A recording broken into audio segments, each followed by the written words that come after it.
legalizations that have happened. Also, kicking it back to our throwback to Election Day. Let's kick it off with some legal pot ballot initiatives. So we now have Arizona, New Jersey, and South Dakota approving recreational marijuana for adults 21 and over, and Montana's measure is also likely to pass. We also had South Dakota a separate ballot that helps legalize medical marijuana, and even Mississippi, of all states, has approved medical cannabis. So other than the fact that our home state of Texas has been just embarrassingly passed by South Dakota and Mississippi, what are your initial thoughts? Well, not only that, yet to get it on to a vote. So that's great for us. Yeah. As you can tell, I'm very pro legalization, but that's just me. Okay. I'll just kick it off with the fact it's a Schedule I narcotic, and in U.S. Pot industry, the U.S. pot industry, that's on a state-by-state basis, can't access federally regulated bank systems, so they have to operate in all cash businesses, and poses great risk to their security personnel as well as their cash flow and supply, is ridiculous. It's a joke because these are laws written long ago, and they're not accurate. They're not correct. So they need to be changed. Yeah, exactly. It's very outdated. And I'm sure it'll be, widespread across the country even more in the next, coming years. But this is good step. I mean, how many are approved now for at least medical? It's in the 30s, right? It's high. It's over 50% easy approved for medical. Yeah, so I mean, we're on the right track, I think. I think this is watched closely. Research has been done. Things are, like I said, getting less and less outdated for what legalization of marijuana actually means. Yet to be seen on some of the operating vehicles and stuff like that, and how to write those laws correctly. But I think this is overall a great thing, and something even we can capitalize, or businesses can capitalize on in each of these states, and move towards full legalization, not just medical. Yeah, and not only businesses capitalizing on it, but states also getting the tax revenue. And also New Jersey has been described as kind of the gateway to the tri-state area. So now people are expecting New York and whatever the other state is, Pennsylvania. I want to rebrand that name, honestly. To then be the next to fall, just like Indiana was projected when Illinois got it. So let's comment on your Zoom background today, which is the Oregon state flag. What can you want to tell us what happened in Oregon? All drugs are legal. No, so they decriminalized minimal amounts of hard drugs. I think like up to an ounce, or is gram. I don't know. Metrics are hard for me. Of things like cocaine, heroin, mushroom, methamphetamine, everything really across the board. And it basically is subject to a small fine of up to $100. And you have to take a help me out here, not a rehab class, but essentially that to get out of the ticket. Yeah, it sounds like it sounds like a Blue Mountain State party, honestly. I'm really enjoying all the memes about it. I know it's blown out of proportion.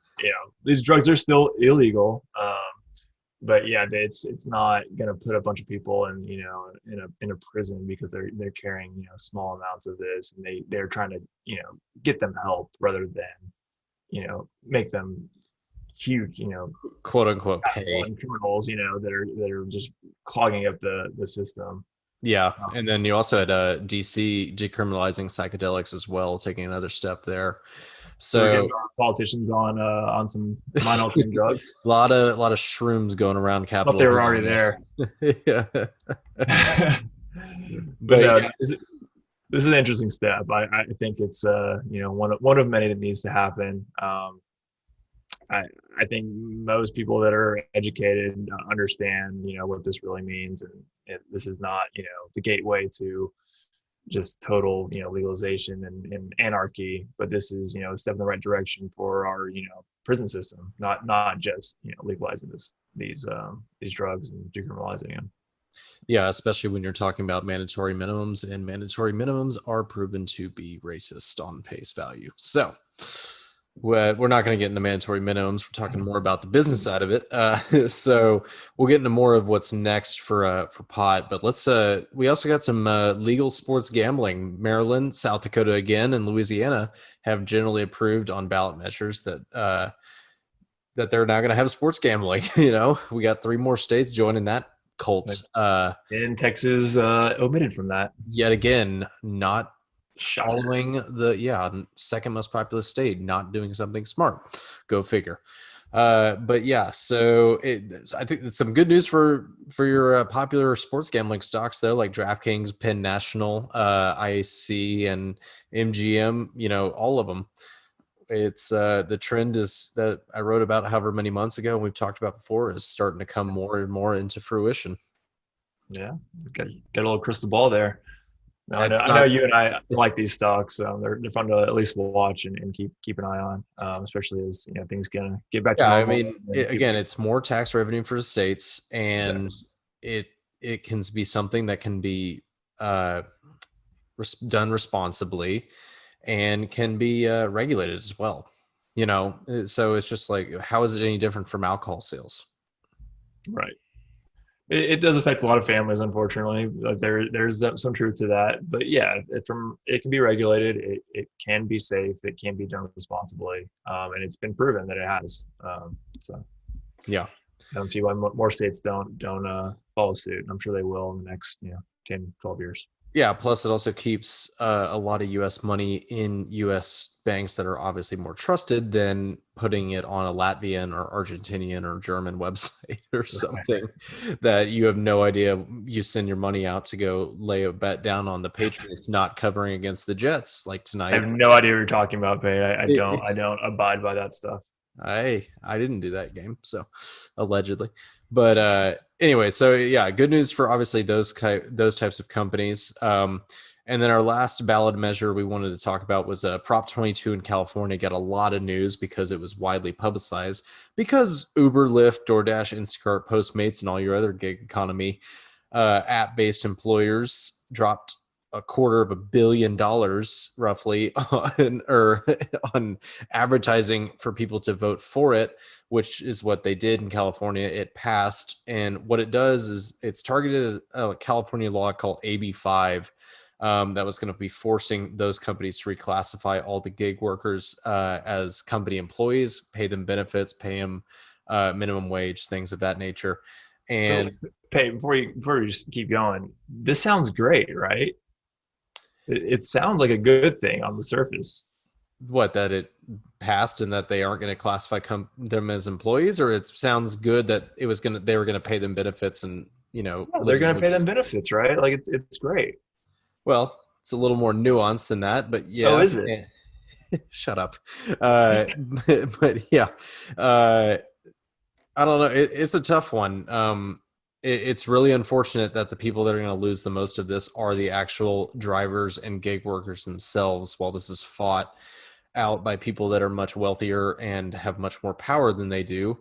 And it allows them to it allows their app overlords to basically keep garnishing wages and not have to pay them minimum wage or health benefits, especially now during a pandemic when you have people that don't have anything else to do for work, having to go give those Lyft or Uber rides or go into the grocery store for Instacart and pick up groceries and put themselves in harm's way. Right. I mean, yeah, these services are really key especially during the pandemic, and especially after too. And I think they might have had the wool pulled over their eyes of them spending $250 million to promote this thing, whereas I think you told me that the other side of it only spent about $1 million. Yeah, roughly $1 million. Yeah, and I don't think people, including me, I mean, I always say I didn't vote on this in California, but like I said, on the surface, it looks fine. It looks like it's a great thing, but if you really look into it, it does hurt a lot of people. It makes the Yeah, and you also had companies like Uber and Lyft that literally threatened to shut down operations in California when this law, AB5 law, passed, claiming that they couldn't operate.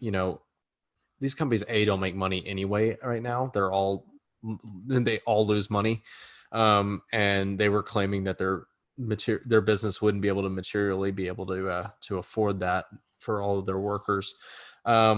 So yeah, AB5 was not a perfect law by any means. It's unfortunate though that this passed, because a new one can't be worked out in the meantime to actually create a law that can benefit both the workers as well as the employers on the app that run the apps. agreed. Yeah, it's definitely doable. It's gonna take a long time to get it right, and I hope to see that it does get right in the next upcoming couple elections. I don't know if it's gonna be next one, but Well, so what our usual terms of what's next. So I think what's next is we'll see another progressive state potentially levy a lawsuit. I'm New York or Chicago, Illinois, but being Chicago, or and maybe Seattle. I don't know if Seattle has the firepower to do it, and for the state of Washington, but you'll see other state AG's office start to take aim and potentially get a better law than AB5 passed.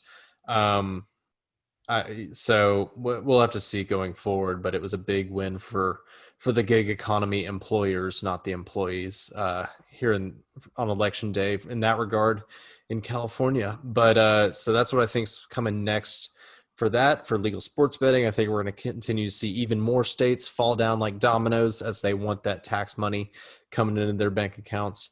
And for legal pot, the exact same thing. to the vices, man, they make the states money. Make the states that money. Hey, IRS is some of the biggest gangsters in the world. I know that's federal level, but they tax Americans that don't even live or work in the U.S. anymore, and they will always get their money. Ask Al Capone. It's true. They do everything but break legs. Hey, you don't know. Those IRS agents may get a little They don't frisky have to. in the They don't alley. have to. Yeah, they don't have to. Yeah, but yeah, that's it for our ballot initiative.